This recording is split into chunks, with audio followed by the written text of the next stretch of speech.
Assalamualaikum dan salam sejahtera. Anda sekarang sedang menonton Dialog TVS Plus bersama saya Aida Mulyono. Dan saya Yusof Syukri. Dialog TVS Plus adalah satu platform di mana kami akan bersama-sama dengan tetamu-tetamu jemputan bagi mengupas topik-topik yang menarik secara ringkas dan padat. Baik, sebelum itu Aida mungkin boleh kongsikan di mana penonton boleh dapatkan perkembangan terkini. Betul, jangan lupa layari laman web TVS di www.tvstv.my dan juga semua platform media sosial TVS di Facebook, TikTok, Instagram, di YouTube, di X juga, Yusof. Baik, berkenaan dengan topik hari ini, Aida, saya boleh lihat di atas di set kita sekarang bermacam-macam barangan kemas yang sungguh menyilaui mataku. Betul, Yusof. Bukan saja di atas meja. Anda tengok apa yang saya peragakan sekarang. Awak nampak? Begitu. Apa kata orang bersinar, Benying-benying kata orang Sarawak. Benying-benying silau mata. Begitu. Dan untuk topik hari ini ia berkaitan dengan industri barangan kemas. Bersama kita tetamu jemputan kita hari ini adalah Datuk Seri Mir Habib, pengerusi Eksekutif Kumpulan Habib. Selamat datang, Datuk Seri. Terima kasih jemput saya datang sini ke TVS. Baik, Datuk Seri. Sebenarnya kan baru-baru ini, lebih-lebih lagi masa-masa yang selepas, kerana sekarang ni negara melalui inflasi dan sebagainya. Jadi saya dapat lihat minat untuk melabur untuk emas itu sendiri semakin meningkat berbanding dengan mata wang. Jadi Datuk Seri sebagai pembuka bicara kita hari ini, apa pendapat Datuk Seri berkenaan dengan minat ini yang datang semula dalam melabur emas? Ya, betul. Di Malaysia secara keseluruhan, rakyat kita ni membeli barang-barang kemas bukan saja untuk perhiasan, tapi juga satu pelaburan. Dan kita dapat lihat minat ni kembali balik dengan begitu banyak sekarang kerana ramai dah memahami bahawa emas adalah satu pelaburan yang begitu baik sekali. Betul. Beberapa tahun yang lepas semasa pandemik kita dapat lihat kebanyakan daripada negara di seluruh dunia telah meminjam banyak duit. They have created a lot of debt. Jadi nilai mata wang semakin kurang di semua tempat dan suatu benda yang untuk against inflation, emas adalah sesuatu yang paling baik sekali lah. Misalnya di sini saya ada 1 dinar. Ini bersamaan dengan 4.25 gram lah. Semasa zaman Rasulullah lagi, apabila kita membeli 1 kambing adalah persamaan dengan 1 dinar. Dan hari ini kalau kita nak beli 1 kambing, harganya lebih kurang sama juga. Jadi it's against inflation kan. Kalau kita banding dengan barang-barang lain semasa kita dulu lagi, kalau kita nak beli nasi lemak pun kan dah dulu 10 sen, 20 sen. Sekarang dah RM2. RM2. Itu paling murah. Itulah, itu murah. Ya. Kalau pergi hotel lagi lah kan, itu lain kan. Jadi kita dapat lihat pelaburan emas itu adalah sesuatu yang begitu baik sekali. Jadi selain daripada orang yang membeli barang-barang kemas, kita juga ada jongkong emas yang mendapat minat yang begitu baik sekali. Misalnya ini adalah apa yang kita katakan wafer emas, hanya 0.2 gram. Dengan harga RM118. Jadi ramai yang anak-anak yang kecil pun dia dah minat dengan barang-barang emas ni. Dia beli koleksi-koleksi macam Disney dan sebagainya. Di sini. Untuk RM118 kan. Ada juga masa dia dapat duit raya dan sebagainya dan terus labur dari masa yang kecil lagi. Jadi the awareness is there lah di Malaysia kan. Jadi Yusof, tidak dinafikan sebenarnya pelaburan dalam emas ini bukanlah sesuatu yang merugikan. Betul.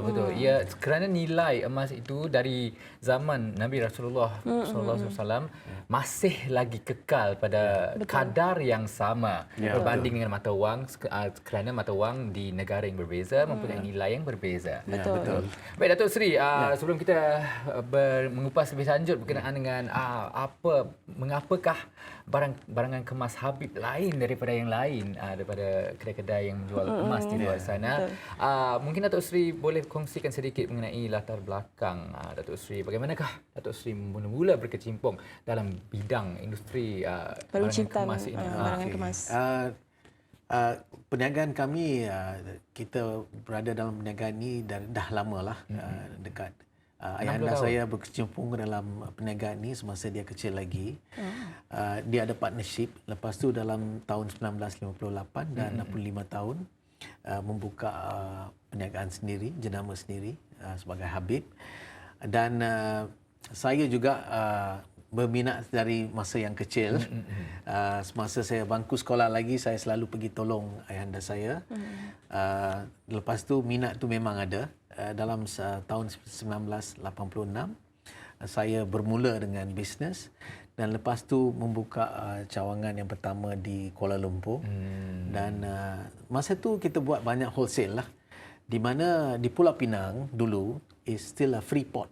Jadi ramai pelanggan kita dari seluruh Malaysia pergi ke Pulau Pinang kerana tak ada cukai. Untuk membeli barang-barang kemas, lepas tu mereka balik dan menjual. Jadi kita buat wholesale business. Dan bila saya start business di sini, kita buat secara runcit lah. Jadi kita start membuka cawangan di seluruh Malaysia. Di Sarawak juga kita selalu datang sini untuk membuat pameran-pameran lah. Masa tu saya ingat lagi Kuching Hilton baru buka. Jadi tahun 1980-an, akhir tahun dalam 1989, 1990 macam tu, kita selalu datang every 3 months. Every 3 months buat pameran di Kuching Hilton. Lepas tu di Miri juga ada satu hotel Riga Royal masa tu. I think sebelum you all beranak lagi. Ini zaman dulu lagi kan.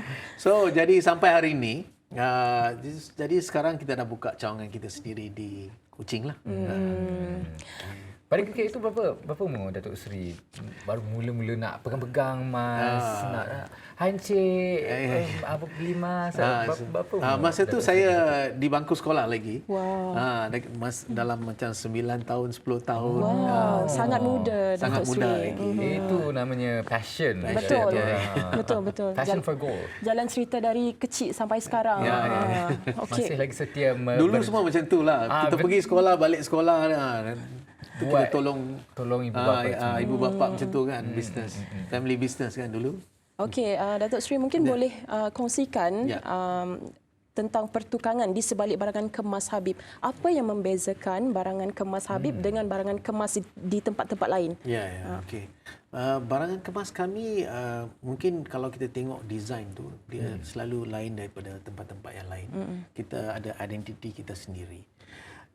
Salah satu perkara ialah kami amat bangga dengan tradisi kita di Malaysia, seluruh Malaysia. Jadi kita banyak membuat research.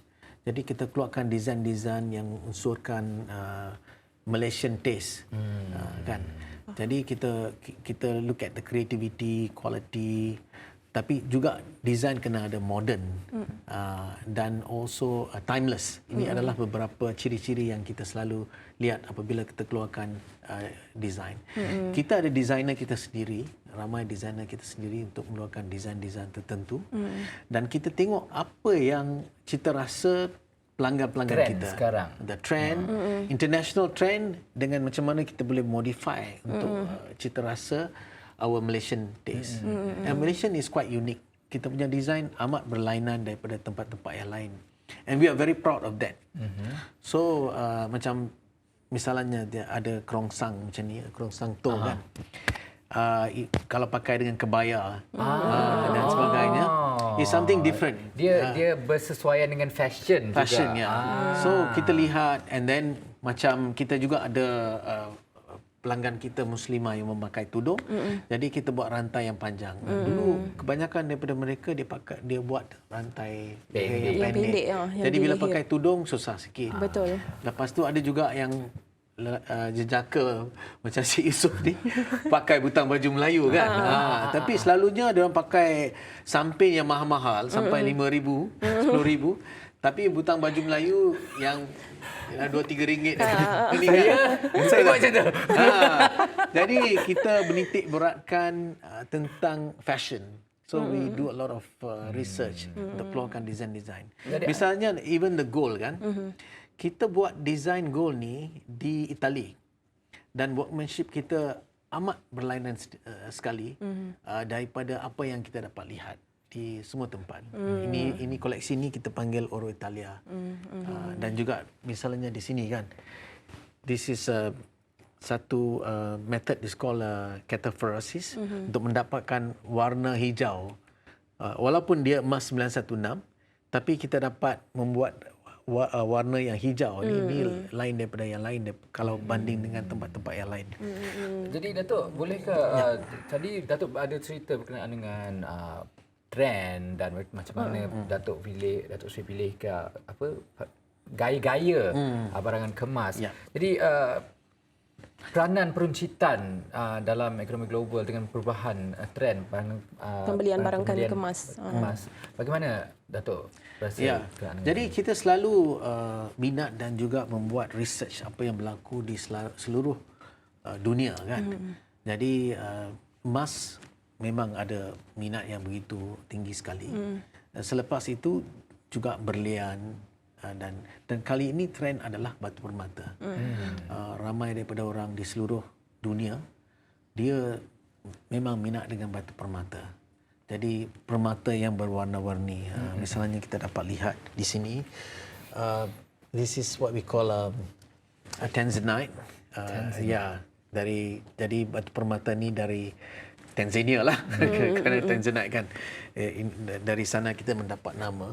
Dan ini adalah sesuatu multicolor tourmaline. It's a very, very popular sekarang. Dan kita dapat lihat this quality of gemstone is very much in demand. Ini adalah trend yang terbaru lah kita dapat lihat. And di Malaysia juga, the people are very cosmopolitan. Kita dapat lihat pelanggan-pelanggan kita selalu pergi ke seluruh dunia. Sekarang lepas buka kan the borders and all that 2-3 years memang the travelling was not much. So we can see sekarang ramai yang pergi all over the world. They can see the trend. And memang Malaysia is one of the best place. I would say is the best place to buy jewellery in the world. Kerana di sini kita tidak ada sebarang cukai. Batu permata, emas, raw material or even jewellery tak ada cukai langsung. So segala harga yang ditetapkan itu berkait rapat dengan kos pembuatan dan untuk membayar yang membuat emas, tukang emas itu sendiri. Dan kos pembuatan di Malaysia pun tak tinggi. Actually it's very reasonable. Jadi we get customers all over the world yang datang. Kadang-kadang dia datang satu hari je, datang buat shopping, lepas tu dia pergi balik dari Korea, dari Jepun, daripada Timur Tengah, Dubai, Saudi dan sebagainya. Begitulah Yusof, perkongsian yang sangat ringkas dan padat dan menarik. Dan saya pun baru tahu sebenarnya Malaysia adalah salah satu tempat untuk membeli emas terbaik tanpa cukai. Betul. Baik, terima kasih Datuk Sri Amir kerana sudi bersama kami di Dialog TVS Plus. Terima kasih kembali kepada kita informasi yang padat berkenaan dengan barangan kemas industri dan sebagainya. Baik, setakat itu saja Dialog TVS Dialog Plus bersama saya Yusuf Syukri dan saya Aida Mulyana. Jumpa lagi. Assalamualaikum.